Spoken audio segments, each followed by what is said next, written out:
Item: SCP-1227. Code name: The Family Man. Object Class: Euclid. Special Containment Procedures: SCP-1227 is to be kept in a concrete chamber 30 meters x 30 meters x 5 meters, only accessible through a double airlock system. All researchers wishing to investigate SCP-1227 must wear regulation biohazard suits with an enclosed onboard oxygen supply. The chamber contains a 20 m wide red circle painted on the floor, henceforth referred to as the safe zone. Before airlock D is opened, SCP-1227 will be instructed to move to the center of the safe zone. Throughout our interactions with SCP-1227, it has been noted that SCP-1227 is relatively docile and will usually submit to these requests. However, its cooperation should not be taken for granted, and airlock D will not be opened until it is fully within the safe zone. Due to SCP-1227's passive nature and severely limited mobility, safety outside the safe zone is usually assured. Under no circumstances should any personnel or other biological material enter the safe zone, or engage in physical contact with SCP-1227. Description: It is believed that SCP-1227 was formerly Yuri Saryagin, a political prisoner of the USSR, arrested in 1957 for pro-democracy leanings. Parts of SCP-1227's extended body have also been positively identified. Scars on the face of SCP-1227-E have been matched to photographs of Alexei, a known associate of SCP-1227. SCP-1227-B is believed to be the trunk and head of SCP-1227's wife. By his own admission, the remaining parts of SCP-1227's mass remain unidentified. Documents obtained by the Foundation after the collapse of the Soviet Union have revealed that SCP-1227 is the indirect result of a Russian social experiment conducted during the winter of 1960. During this study, 6 political prisoners, including Yuri Saryagin, Alexei, and Yuri's wife, were led into the depths of an unidentified cave by the KGB as an experiment into group dynamics under severe stress. The prisoners were provided with a limited food supply and water but no light sources. After 5 days of relatively normal social functioning, the group descended into 2 warring factions, which eventually led to 3 further days of incoherent screaming, muttering, torture, rape and 1 forced abortion. On the final day of the experiment, the KGB researchers recorded some disturbing sounds over the concealed microphones, including screaming, pleading, vomiting and, redacted. The caving team sent to observe the status of the prisoners discovered a large amount of decomposing human tissue in a liquefied state, with SCP-1227 having formed in the center of it, apparently in good physical and mental health, and failing to notice anything amiss with its new situation. The Foundation was notified and SCP-1227 was extracted from the USSR by Mobile Task Force Epsilon. SCP-1227 appears to be a male figure bonded to the heavily disfigured bodies of 9 people by a red web-like mass which has been confirmed to be SCP-1227's own muscles, and tube-like extrusions confirmed to be heavily developed extrusions of SCP-1227's own respiratory and digestive tracts. Experimentation has demonstrated that physical contact with SCP-1227 will lead to this bonding process being initiated. Firstly, the victim will fall into a coma-like state, whatever part of the body that contacted the creature becoming fused there. Then, SCP-1227 will permanently bond the victim's body to its own by extruding its own blood vessels and nerves into the victim's body. Finally, SCP-1227 will take control of one or more of the victim's vital systems by assimilating that system into its own with its own nerves, blood vessels, intestines. Any part of the victim not associated with this system will lose blood flow and eventually drop off. SCP-1227 will feed any limbs that drop off into the beginning of its extended digestive tract, a hole in the chest of SCP-1227-D. The heart is always kept alive to pump blood around the vastly extended body. Although SCP-1227 does not seem to harbor ill will towards human beings to any major extent, it wields no control over this ability. Hence the Safe Zone Protocol. Experimental data suggest that this combination of multiple organ systems has greatly increased SCP-1227's biological efficiency, allowing it to survive on extremely limited resources.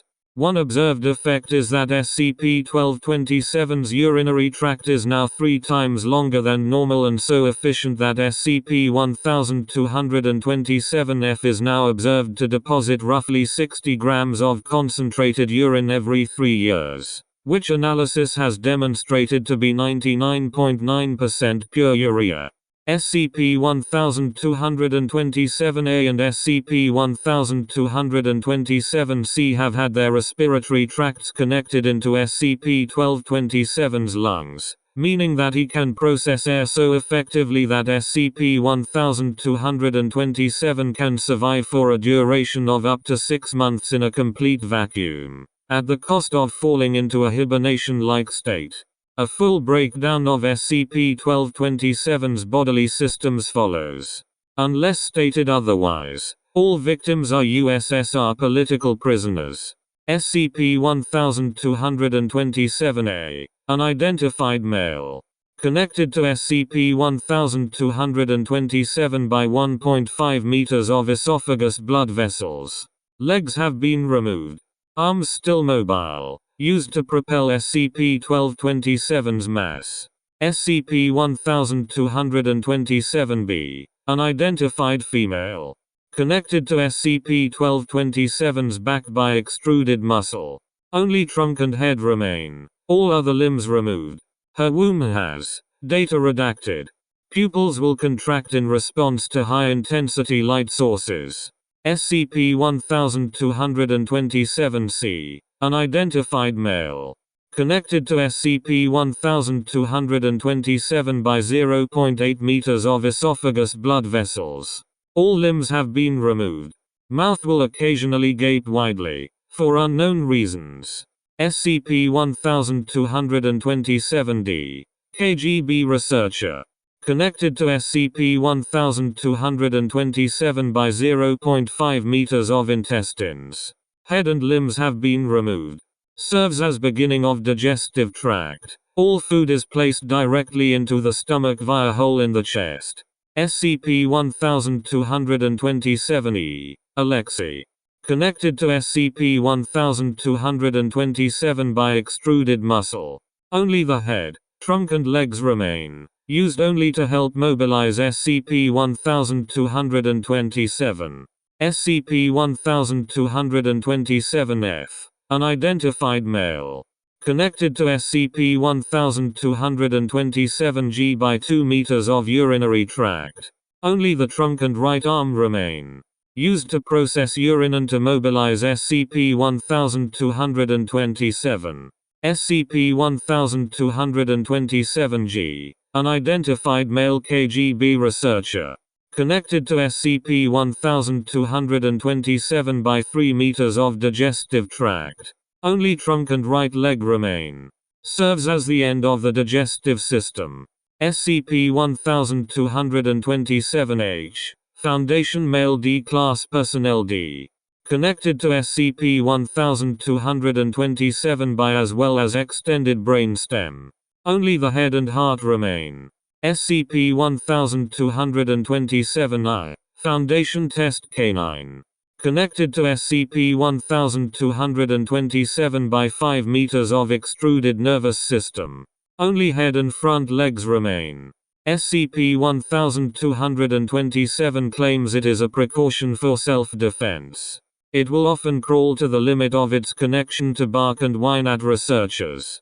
Close observation has revealed that it is outside SCP-1227's control. I really wish we hadn't tested if the effect also works on animals, but now I expect you to honor safe zone protocol more than ever, until we find a way to amputate the damn thing. 05. Despite the changes SCP-1227 has undergone, SCP-1227 still possesses human intelligence and reasoning. SCP-1227 has been successfully taught English to a sufficiently advanced degree. Psychoanalysis showed no signs of cognitive defects, or disorder of thought patterns and processing. SCP-1227 is permitted books and other entertainment at lead researcher Sarah Townsend's discretion, as well as daily visits from friends selected for him by the research staff. SCP-1227 appears to have a normal level of social functioning, and during these visits enjoys hearing stories or news about the outside world. However, it has become apparent that SCP-1227 harbors well-developed delusions into its current state of being, often claiming that SCP-1227 are children playing peacefully nearby, as well as repeatedly claiming SCP-1227's stomach is an oven. Further interviews have shown that SCP-1227 believes itself to be in a normal family setting, with a wife and several children. SCP-1227 appears to regard containment and constant experimentation as a normal part of family life, never questioning orders or requests in order to preserve its own illusions. Rational emotive therapy has been applied, without success. On one notable occasion, 22/09, SCP-1227 complained of feeling hungry. Minutes later he grabbed an unwary D-Class personnel and mostly tore him apart, feeding the carcass into SCP-1227-D. Afterwards he bonded what remained to his biomass, which would later become SCP-1227-H. He appeared to be under the impression that he was preparing a feast for his family the whole time. It is currently unclear if these delusions are symptoms of a disorder such as schizophrenia, or if SCP-1227 is attempting to escape the horror of its current situation by creating a full intrapsychic world where it feels safe. It should be noted that SCP-1227 often claims its childhood was the happiest time of its life, and perhaps this is why its delusions center around themes such as childhood and family. One major breakthrough came when SCP-1227 admitted that the serious puncture wounds to both its eyes were self-inflicted, possibly in an attempt to escape the sight of its own vastly mutated body. All attempts at therapy have failed. The subject appears to be in a well-developed denial system, often becoming aggressive and frustrated when therapists tell him they cannot see his 7 playing children, or his devoted wife.